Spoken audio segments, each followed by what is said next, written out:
Huh. Hello guys, like the live, share the live. Hope you're all good. What's your view on Natalie Bussy says, what's your views on life after death?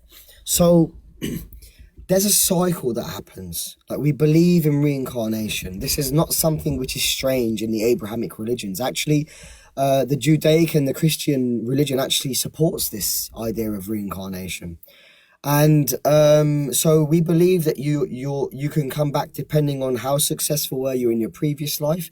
But if you've done some things that are not very good, then you're going to come back as maybe something else. You could come back as an animal, come back as an inanimate object like a stone or a tree. Maybe you come back as a plant, but you do return, and you keep returning until you eventually reach a final judgment, right? Because you only have a certain amount of incarnations that you can go through.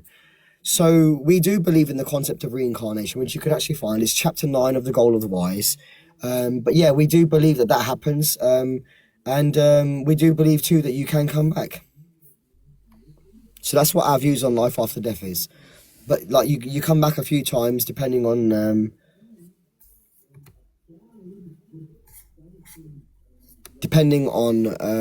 how good you have done. Like, you have this personal judgment that happens, and you make your promises, and you come back, and then you go against it, and then you keep going down and down and down until you're now so far down that the only thing you can feel is the flames. Or you can work your way up and up and up, and then you're doing so good in every incarnation that you eventually go and serve the man who is appointed by God, and then you actually find God, and then now you're there with God, and now everything is bliss. So you have that, that saying of like a heaven on earth. Like, you have heaven on earth, so you're living the best life, and then you're living the best life afterwards. So do you believe those that suffer is their karma? Yes, absolutely, mate. Like, in the previous life, they would have done something or oppressed someone or done something, and when they come back in the next life, that is returned. And actually, we speak quite a lot about this. If you look at the lectures by Abdullah Hashim about karma, it's very interesting. Like, if you just go and read the book, or you read that chapter about karma and reincarnation, like, you'll start to understand like what we believe.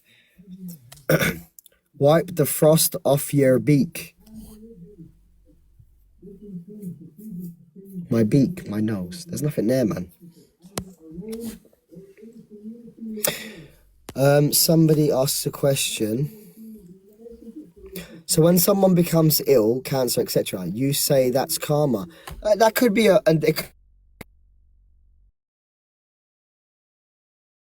number of reasons why people can get sick. Like, it can be expiation for sin. Like, God wants to forgive them, so he gives them a sick.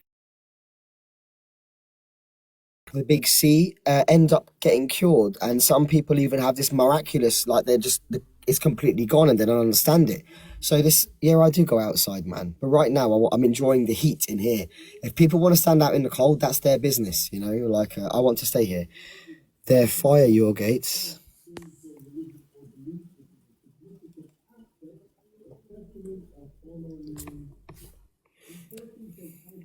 Do you ever take the beanie off on hot days? Actually, I dropped the screw in the tuna. Keenan and Kel. I dropped the screw in the tuna. Yeah, sick program. But listen, do you ever take the beanie off on hot days? No. I actually, like, my body is very good at regulating itself. And so I keep the beanie on. It doesn't really affect me at all. Like, I've just become so used to wearing it. Like, it's become a part of me now. Who is your leader's successor when he goes or when he dies? The FYP News. So it's quite simple. So just like Jesus chose his successor, Simon Peter, like Muhammad, peace and blessings be upon him, Prophet Muhammad, that is, peace and blessings be upon him and his family, chose Imam Ali as his successor. Abdullah Hashim too will choose his successor, and he will let us know publicly who the successor is, so we know who to obey or who to follow next. And so because the Holy Spirit passes from the messenger to the messenger, and God himself has stated in the holy books that he does not distinguish from amongst his messengers. And so this is what we're trying to explain to the people, that before he passes away, he will follow a sunnah of the Prophet, which is to appoint a successor after him. And then we will know who that person is, and we will follow him and we will obey him. in the same way that we obeyed Abdullah Hashim Abu al-Sadiq alayhi salam. It's not that he will just die and then we'll be like, okay, so where are we going then, lads? IKEA? We're not going to be doing any of that stuff. We're literally going to be, following the next one, and then we'll continue as we are.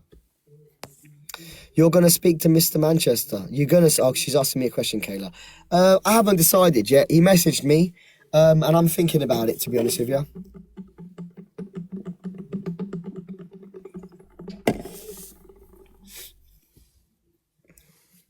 Someone says, are you watching Arsenal versus Madrid? No, I'm not. I'm not watching Arsenal versus Madrid. But let me know what the score is if they are playing. Nah, he won't go, got no balls. Saying that's not going to make me go out there. Like, I clearly have balls.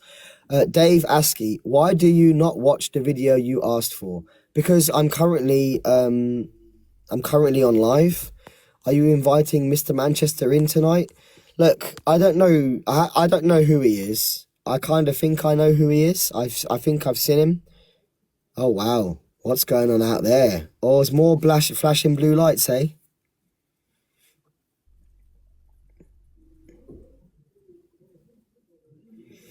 Okay. They're going around the side. So they're going around the side of they're going around the side now. And people are moving backwards. To be honest with you, like, for the kids out there, it's just like a night out for them, man, to be honest. You know what I mean? Let's have a little look. What religion are you? Dark Light 1395 says, what religion are you? I am a believer in the Ahmadi religion of peace and light, the seventh covenant. Sarah says not to let Mr. Manchester in. Jay says, can I join? Throw eggs at your security before.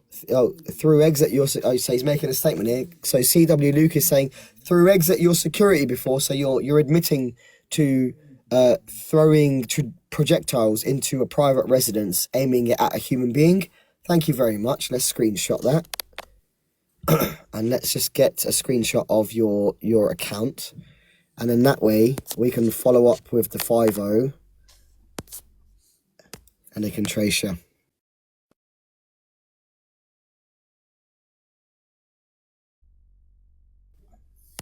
Protest peacefully, man. No need to resort to violence. It's like an animal-like, you don't need to behave in that manner. Come a long way, we don't need to attack each other.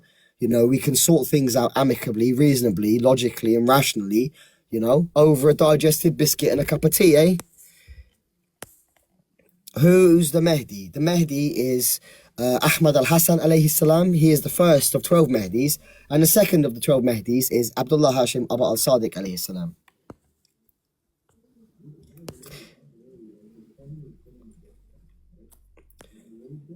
Don't worry, already got arrested for it. Got let out of that. Okay, mate, Luke, I'm happy for you, man. Well done.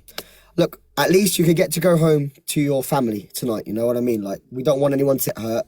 And we want people to just behave themselves. Like, just obey the laws of the land, man. There's no need to... Because the thing is that we're not out there, right? You're out there doing all this. The only people who are seeing what you're doing are the people of Crewe and the entire world. They're seeing what you're doing. You think you're protesting, but they're seeing a bunch of people. There's nobody opposing them. And they're just causing problems in the streets. I mean, it doesn't look very good for Crewe, does it? Like, we literally put you on the map. Like, you were mentioned all over Arabia yesterday because of us.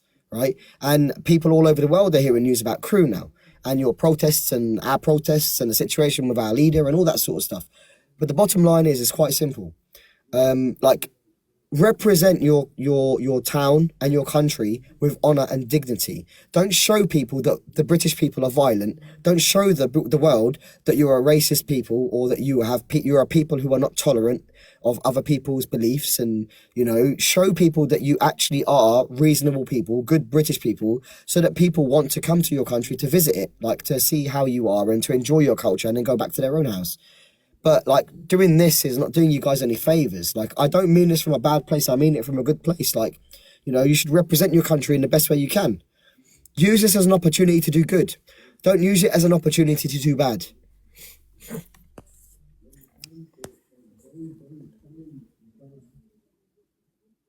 Damn, he's saying Crewe was irrelevant until they came along.